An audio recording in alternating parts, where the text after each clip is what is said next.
낙이 타신 예수님에 대해서 오늘 제가 설교를 할 것입니다. 어느 날 자동차 키를 가지고, 요새는 참 잘 나왔어요. 옛날에는 뭐 이렇게 자동으로 안 되는데 요새는 막 늘려가지고 하면은 멀리 있어도 대번 열리고 막 깜빡깜빡거리고 열리고 그러니. 근데 어느 날 아무리 열려고 그래도 이 차가 열리질 않는 거예요. 반응을 안 해. 그래가지고 좀 가까이 가봐서 내가 열어야 되겠다 싶어서 아무리 여는 거를 열어도 불이 깜빡하고 열리거든요. 근데 아무리 눌려도 안 되는 거예요. 그래서 진짜 한번 그럼 안 되면 뭐 배터리 나갔나 싶어서 그것도 아닌 것 같고, 그래서 이렇게 찢어져서 이제 돌렸는데 안 돌려지는 거예요. 예? 남의 차를 가셨지? 예, 맞습니다. 이게 제 안에 착힌 거예요. 제 착힌 이건데 저의 것은 이거예요. 그래서 저의 착기를 가지고 여니까는 열리는 거예요. 제가 큰 교훈을 얻었습니다. 천국 가는 것도요, 안의 믿음 가지고서는 절대로 천국의 문을 열 수 없다는 걸 깨달았어요. 오직 내가 가진 그 믿음으로, 나의 신앙 고백으로만이 천국의 문이 열릴 줄로 믿습니다. 여러분들도 오늘 이 시간 여기 왔는데 정말로 내 속에서 예수 그리스도를 나의 구주로 고백할 수 있는 마음들이 열려져야 되겠다는 생각을 가집니다. 그래서 이 차에 맞는, 내 차에 맞는 그 키를 사용할 때 열리듯이 오늘 우리도요, 신앙생활 하면서도 하나님의 마음에 합한 자들이 되어야 되는 거예요. 또 차키가 좀 더럽다고 해서 더러운 게 문제가 아니에요. 왜냐하면 닦으면 되는 거니까. 중요한 거는 이 속의 문제거든요. 이 가진 속의 문제. 속의 게 내하고 차하고 맞아야 돼. 속의 문제더라고요. 또 하나 교훈을 얻을 수도 있는 것은 바로 이 자동차 키 안에 장착되어 있는 이 전파 혹은 센서가 차하고 같이 반응을 일으켜야 돼요. 요즘 나오는 게요, 이게 얼마나 좋은지요, 벽이 두 겹으로 돼서도 통과돼 버려요. TV 여러분들 혹은 오디오 리모트 컨트롤, 그거하고는 차원이 달라요. 그거는 적외선을 이용해서 쏴서 바로 보면서 쏴야 이렇게 먹히지만, 차키는요, 이게 전파가 엄청 세게 만들어졌어요. 벽 한두 개 정도는 그냥 통과해서 열어버리는 거예요. 오늘 우리가 살아가면서요, 정말로 우리의 기도가요, 우리의 상황과 장벽들을 넘어서 하나님의 마음에 다다를 수 있다라고 하는 사실을 기억하시기 바랍니다. 그렇기 때문에 오늘 우리가 땅에서 풀면 하늘에서 풀리고, 땅에서 매면 하늘에서도 매이는 역사가 있는 것입니다. 우리가 예수 믿는 것도 똑같아요. 예수 마음에 합하게 살아갈 때 예수 잘 믿는 것이에요. 내 뜻대로 내 마음대로 살아가는 것은 잘 믿는 게 아니에요. 또 우리의 겉모습에 더러운 것보다도 속사람의 깨끗함, 속사람의 변화를 늘 여러분들 가지고 살아가셔야 됩니다. 또 하나가 있다면, 우리가 예수 믿는 것도 주님의 그 십자가에 함께 죽고 함께 사는 것을 날마다 경험할 수 있어야 됩니다. 이런 마음을 가질 때에 정말 예수님하고 내하고 이 반응이 일어나게 되는 거예요. 오늘 저는 낙이 타신 예수님을 통해서 예수님 안에서 이 사건을 좀 바라볼 수 있었으면 좋겠다는 생각을 가지게 되었습니다. 유대인들은 명절이 있습니다. 큰 명절이 있는데, 하나는 유월절이고 하나는 오순절이고 하나는 초막절이에요. 근데 이런 절기가 되면은 사람들은 다 어디에 있든지 흩어져 있다가도 예루살렘을 향하여서 다 옵니다. 그리고 하나님의 성전에서 예배를 드리고, 즉 옛날에는 제사를 드렸죠. 제사를 드립니다. 어디에 흩어졌든지 간에 다 모여서 제사를 드리게 됩니다. 오늘 본문 속에 보니까는 이 세 절기 중에 유월절, 오순절, 초막절 중에 어떤 절기였을까요? 유월절이라는 절기였습니다. 근데 여기에 성경에 보니까 엄청나게 큰 무리라 이렇게 표현을 하고 있는 것을 봅니다. 유대인들의 큰 무리라 이렇게 표현을 하고 있는데 그 무리들의 숫자들은 대략 270만 명으로 추산해 볼 수 있습니다. 270만 명이라면 굉장히 큰 숫자거든요. 엄청나게 숫자가 지금 예루살렘으로 전부 모여듭니다. 뭐 하려고요? 뭐 하려고요? 제사 지내려고요. 제사 지내려고. 이 굉장히 큰 명절이었거든요. 근데 사람들이 모이는 곳에는 어느 나라 어느 민족이든지 간에 이슈거리가 있습니다. 그때 당시에도 큰 이슈거리가 하나 있었는데 그게 뭐냐면은 바로 예수님께서 죽은 나사로를 살리셨다는 그 이슈거리였습니다. 그 사건으로 인해서 사람들이 막 얘기를 하고 막 그렇게 떠들고 막 그렇게 되는 거예요. 요즘 한국 뉴스를 한번 보니까는 큰 이슈거리가 하나 있었는데 인천의 어떤 어린이집 그 선생님이 아니 4살 먹은 쪼매난 애를 갖다가 막 볼테를 때가 왜 안 때렸냐니까 김치 안 먹는다고 때려가지고는 막 이게 뭐 이런 게 이슈가 됐다 보니까 사람들이 거기다가 리플을 달아서 막 이 뭐 어떻고 저떻고 막 해서 저거는 막 어떻게 처리해야 되고 막 모든 사람들이 정죄하고 심판하고 막 판단하면서 이 여자를 어떻게 해줘야 된다라고 하면서 완전히 뭐 어떤 사람은 사형감이다 막 이런 얘기를 하게 되는 거예요. 여러분들도 그 사건을 들으면서 분이 나지 않았습니까? 그 동영상을 보면서 CCTV에 찍혔던 그 동영상을 보면서 분이 나고 화가 나면서 내 정죄하는 그런 마음들이 일어나지 않았습니까? 사회가 함께 정죄하고 막 사람들이 막 정죄할 때 나도 같이 함께 판단을 하고 정죄하며 심판자가 되어서 그 선생님을 향하여서 막 우리가 손가락질하지 않았냐는 것입니다. 사람들 사이에 벌써 예수님에 대한 얘기는요 벌써 엄청나게 올랐습니다. 옛날에 그런 일이 있었고 오병이어 기적도 있었고 물로 포도주 만들었고 막 무리를 걸어가시고 막 이런 뭐 실로암 못에 이게 병자들도 고치고 막 이런 일들이 일어나니까요. 막 근데 가장 이슈가 됐던 것은 예수님이 했던 그 사건 중에 가장 이슈가 됐던 것은 뭐냐면은 죽은 자를 살려버렸다는 거예요. 그것 때문에 지금 사람들이 막 웅성웅성거리면서 270만 명들이 여기저기서 몰려오면서 이 얘기를 하는데 성경을 보니까는 예수님을 한번 볼랐고 그리고 정말로 예수님이 죽은 자를 살리셨는지 그 나사로도 한번 볼랐고 그리고 하나님 앞에 예배도 드릴 겸 해서 지금 사람들은 6월절 명절을 맞이해서 엄청나게 많은 숫자들이 예루살렘으로 몰려들고 있었던 것이었습니다. 물론 예수님에 대해서 많은 사람들이 좋게 볼 수도 있고 욕하는 사람도 있고 혹은 여러분 성경을 보셨지만 대제사장 경우에는 어때요? 대제사장들은 모여서 어떻게 하면은 예수님을 죽여버릴까라고 하는 생각 가지고 나사로 때문에 오히려 사람들이 막 요동치고 막 예수 믿는 자들이 일어나니까는 우리가 예수만 죽일 뿐만 아니라 나사로까지 우리가 죽여버리자라고 하는 이런 마음이 그들 가운데 일어났던 거예요. 그러니까 한 어떤 사건을 보면서 어떤 이슈에서 우리가 보는 사람들의 시각이 여러 가지였잖아. 그죠?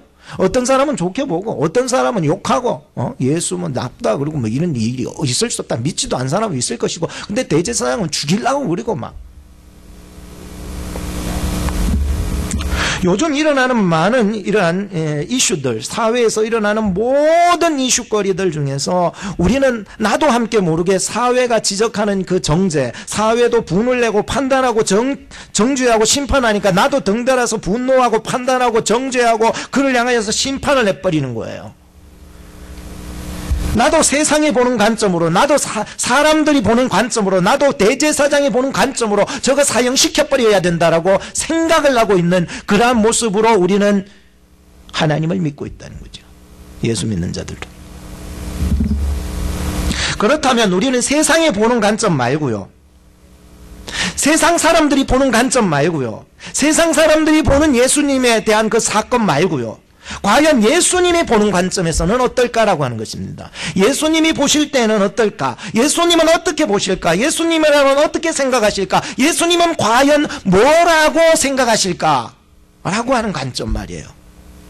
저는 이 예수님의 기적 사건들을 하나씩 계속 설교해 오면서 제가 깊이 깨달은 게 있어요. 모든 사건들, 오병이어의 하나 사건이라도요, 그 속에는 그 사건을 통해서 예수 그리스도가 하나님의 아들 되심이 계시게 되었다는 거예요. 야, 여러분, 지난번에 일어났던 사건이 뭐죠? 나사로가 죽은 자 가운데 살아났던 부활적인 사건 말이에요. 이 사건이 그 사람의 그 사건 자체가 중요한 것이 아니라 이 사건을 통하여서 예수 그리스도의 부활과 영생에 대한 것을 보여주고자 하시는 계시가 있었다라고 하는 것입니다.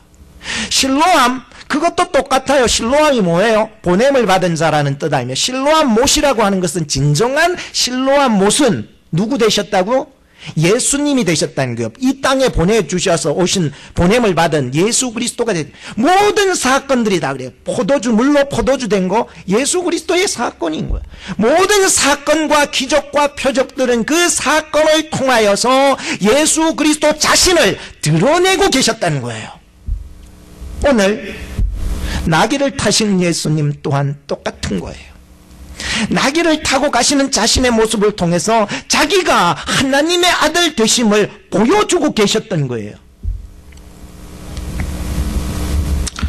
과연 오늘 우리가 이 사건들을 보면서, 혹은 이 세상에 나오는 모든 사회상의 사건들을 하나라도 보면서 과연 예수님은 어떻게 보실까에 시각이 뜨여져야 됩니다. 그런 관점의 문이 열려져야 됩니다. 오늘도 제가 여러분들이 설교를 하지만 여러분이 이런 관점이 안 열려지면 성경을 볼 수 없어요.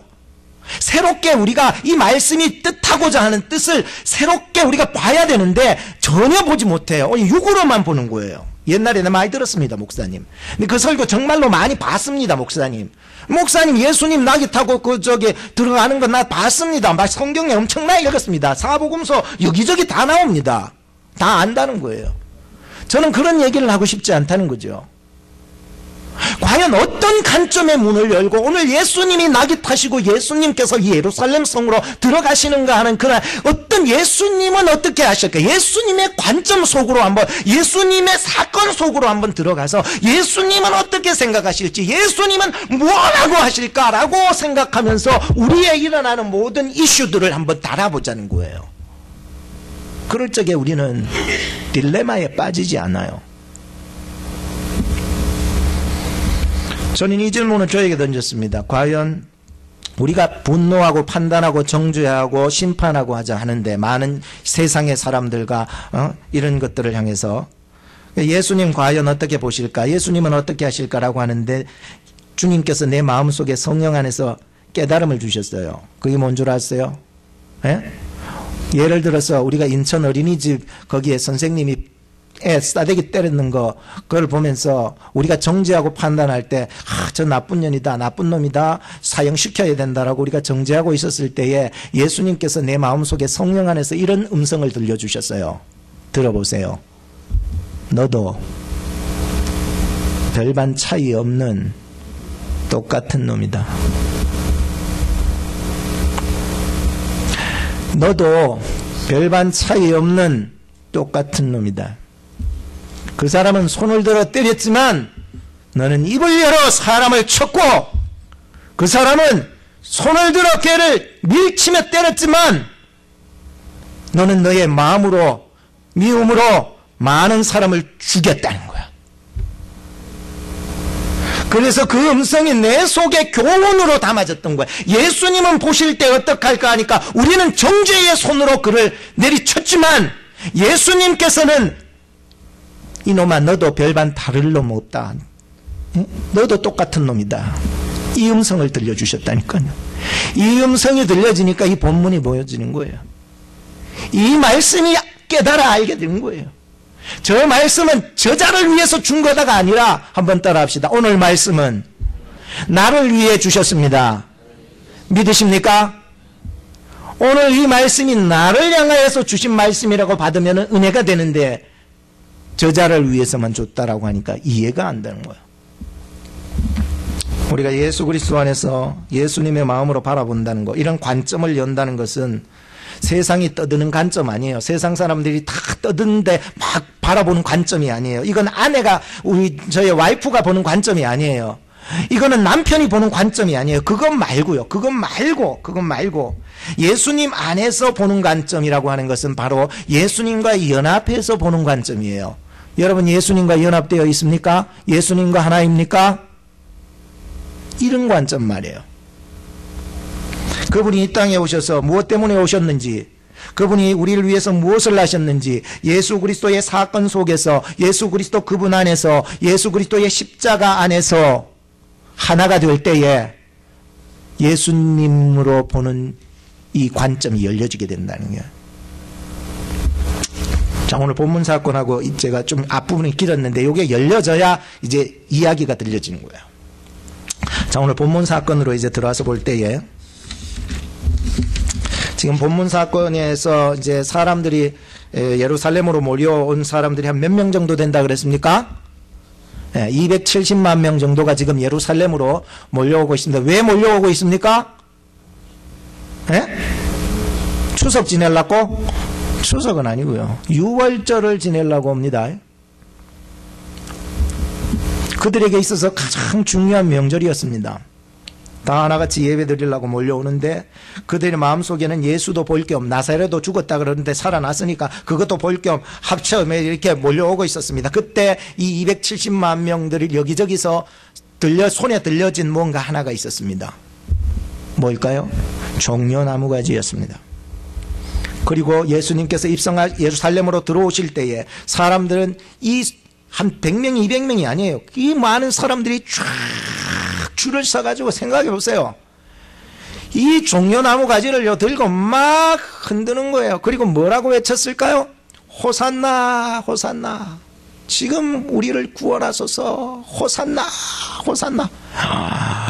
이 너무나 좋은 광경이 호산나, 호산나. 그러니까 이게 한두 사람도 아니고 이 많은 사람들이요 호산나 외치니까 이 함성 소리가요 그 모든 지경을 막 땅을 막 지축을 흔드는 소리로 와 호산나.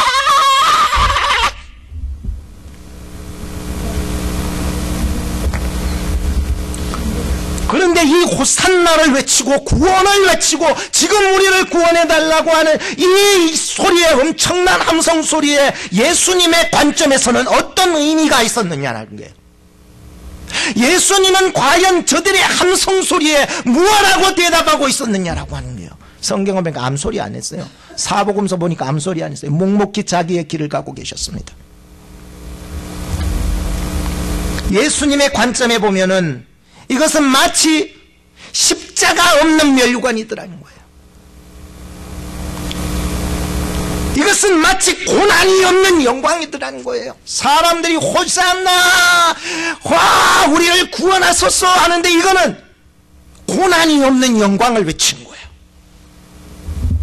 우리를 구원하소서 하는데 십자가 없는 구원을 외치고 있는 거예요. 죽음이 없는 영생을 외치고 있는 거예요. 네? 지금 사람들이 호자나 구원하고 외치는데 이 엄청난 지축을 흔드는 함성 소리가 너무나도 위대한데 거기에는 십자가가 없어. 거기엔 죽음이 없어. 거기엔 고난이 없어. 오직 영광과 자랑만이 있는 거야. 오늘 우리도 예수님의 발자취를 따르지 않고서는 이 군중들의 외침 소리와 다름없는 구원을 받고 있는 것입니다. 두 번째로 중요합니다. 다 중요하지만 자 이제 서론적인 얘기들은 제가 이제 했습니다. 오늘 이 말씀을 보면서 정말로 우리에게 가르쳐주고자 하시는 말씀이 있다는 바로 예수 그리스도 안에서 겸손한 자가 더 큰 은혜를 받게 된다는 거예요.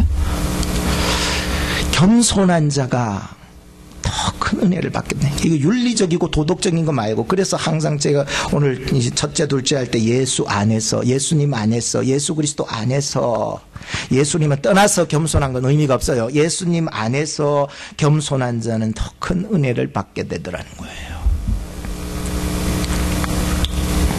12절부터 15절 말씀.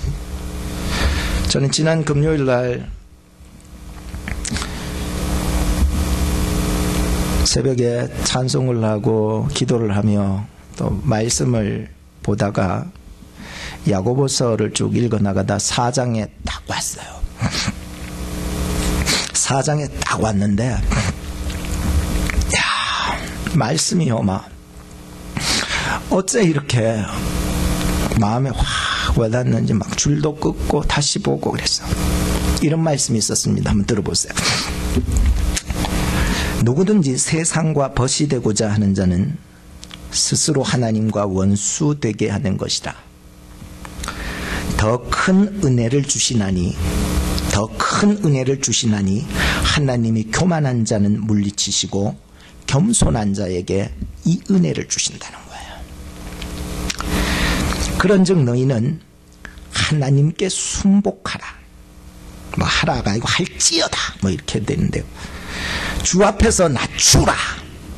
그리하면 주께서 높이시리라. 그 뒤에 보면 또 판단하지 마라. 자랑치 마라. 낮추라. 겸손하라. 내려놓으라. 비우라. 더 큰 은혜가 준비됐다는 거예요. 더 큰 은혜를 받을 준비가 됐다는 거예요. 오늘 우리가요, 예수 믿는 사람으로 진짜인지 아닌지는 여기에 나타나는 거예요. 내 자랑과 내 의와 내 이익만을 드러내는 사람들은 절대로 더 큰 은혜를 받을 수가 없는 거예요. 그러니까 우리는 예수 그리스도 안에서 겸손하게 그분까지 내려갈 때 예수님의 지금 이 사건이 이해가 되는 거예요. 자, 그러면 왜 사람들은 이렇게 종려나무 가지를 흔들면서 호자나 하면서 이렇게 외치고 있었을까요? 종려나무는 물론 포도나무, 무화과나무 그 나라에 중요한 나무가 있어요. 그런데 왜 종려나무냐 하면은 종려나무는요 그 나라의 민족성을 의미해요. 민족성. 우리는 이 정도의 민족성이다 라고 하는 거예요. 우리 대한민국에 그 나무가 있다면 무엇이에요? 무궁화 나무, 무궁화 꽃 피고 막 이런 거.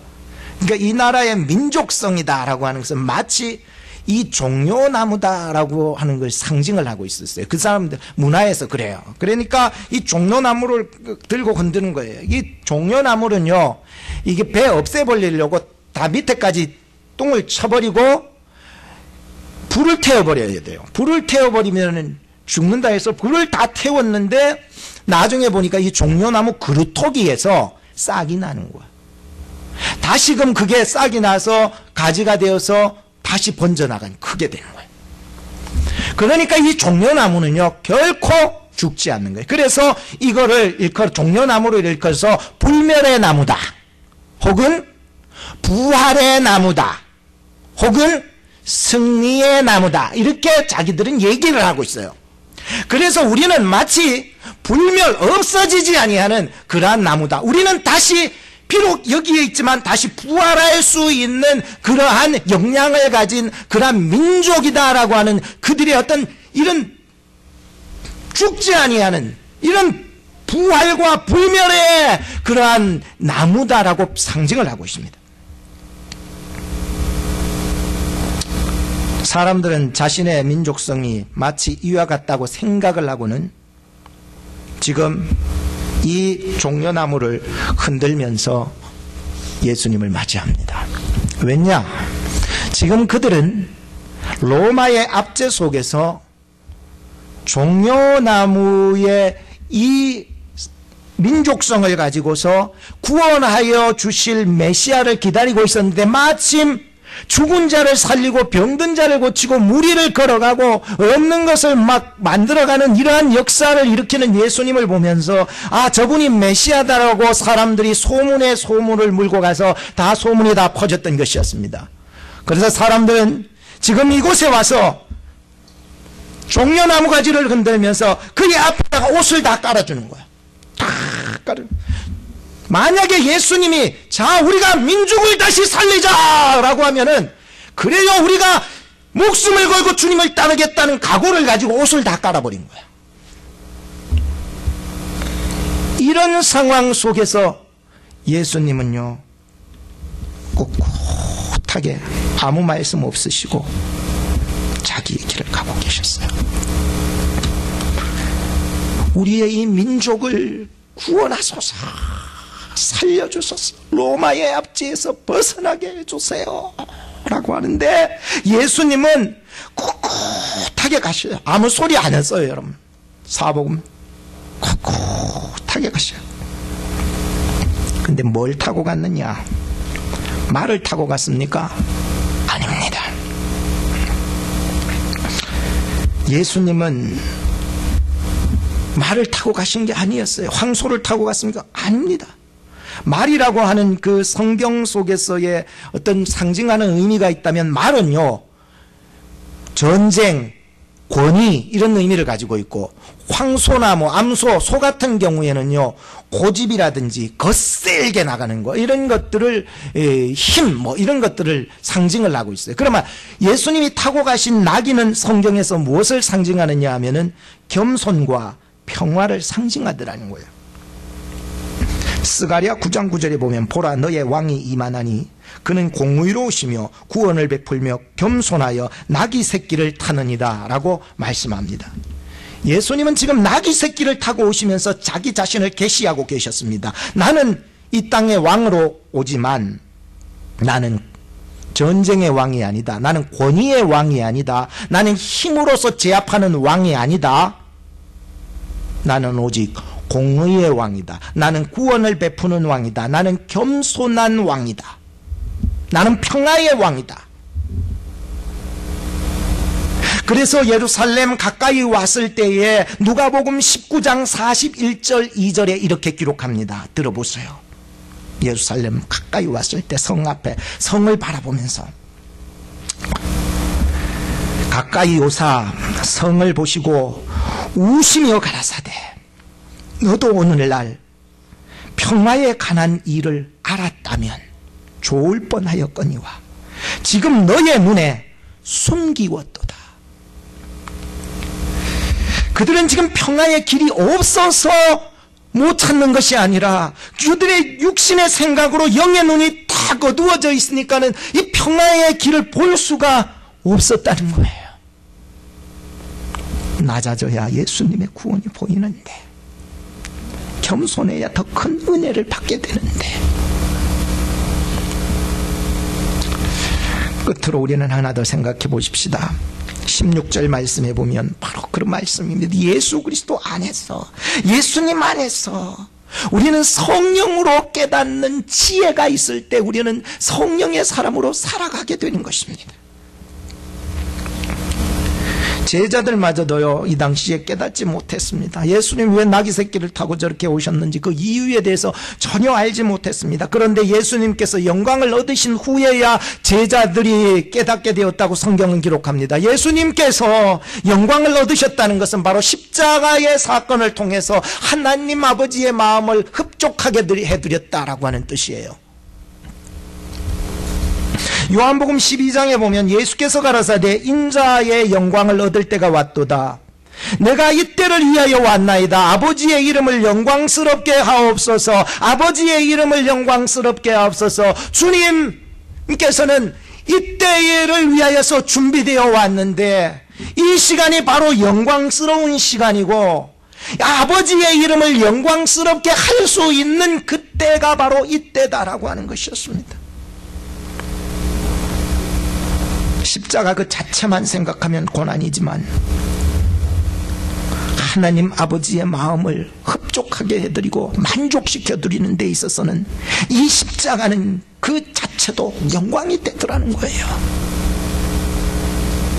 오늘 저나 여러분들의 인생이 하나님 아버지의 이름을 영광스럽게 하는데 맞추어질 수 있기를 주의 이름으로 축복합니다.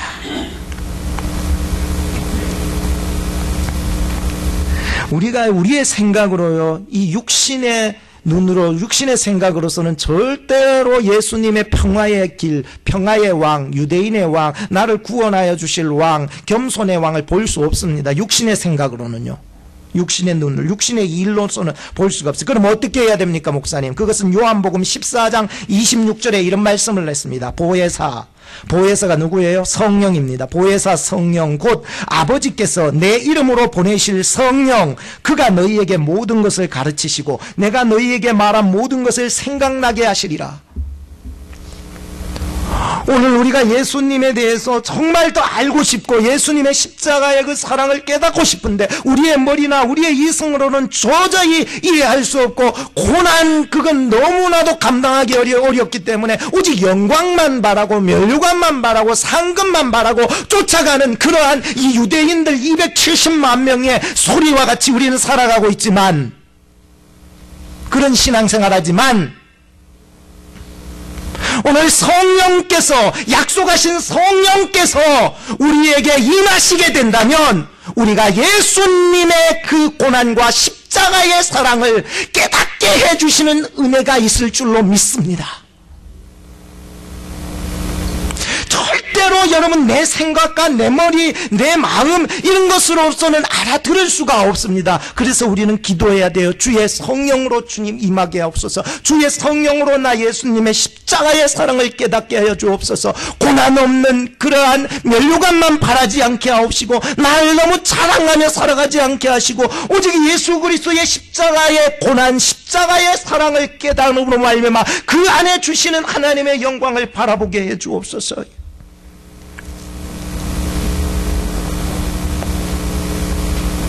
제자들은 드디어 약속하신 성령을 받게 되는 날이 왔습니다. 그게 절기로서는 6월절, 오순절, 초막절 중에 어느 절기였을까요?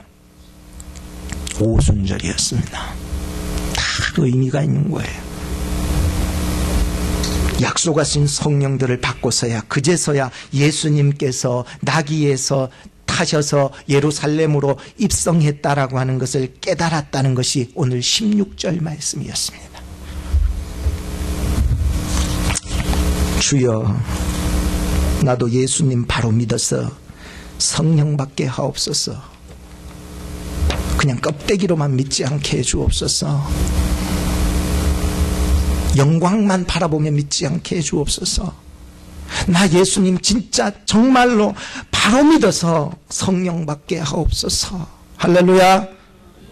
제가요 기도문을 잠깐 읽어드릴게요. 제가 기도문을 적었는데 이 말씀을 생각하면서 적은 기도문입니다. 주여, 나도 예수님 바로 믿어 성령 받게 하옵소서. 주여, 저의 잘못된 자존심, 백마 타던 모습, 자랑하던 모습을 회개합니다. 남을 나보다 낮게 여기게 하시고 저 자신을 예수님처럼 낮추며 살게 하소서. 주여, 저에게 예수님께서 나귀 새끼를 타신 것처럼 나귀를 탈 수 있게 하소서. 주여, 저는 사역자이면서도 실망하며 원망도 했었던 모습을 회개합니다. 그때마다 주님은 내가 너를 사랑한다 하시며 끝까지 기다려 주셨습니다. 그때마다 성령 안에서 회복시켜 주셨던 때를 생생하게 기억합니다. 주여, 주님 안에서 낮추사 더 성장시켜 주시고 주님 안에서 겸손하게 하사 더 온전하게 세워주심을 감사드립니다. 예전에는 거듭나지 못했으나 이제는 거듭나고 변화된다는 것을 깨닫게 하시고, 예전에는 껍데기만 예수 믿는 자였지만 이제는 속사람이 변화되는 것을 알게 하셨습니다. 주여, 저는 황소처럼 살았습니다. 주여, 저는 백마 탄 자처럼 살았습니다. 이런 모습을 회개합니다.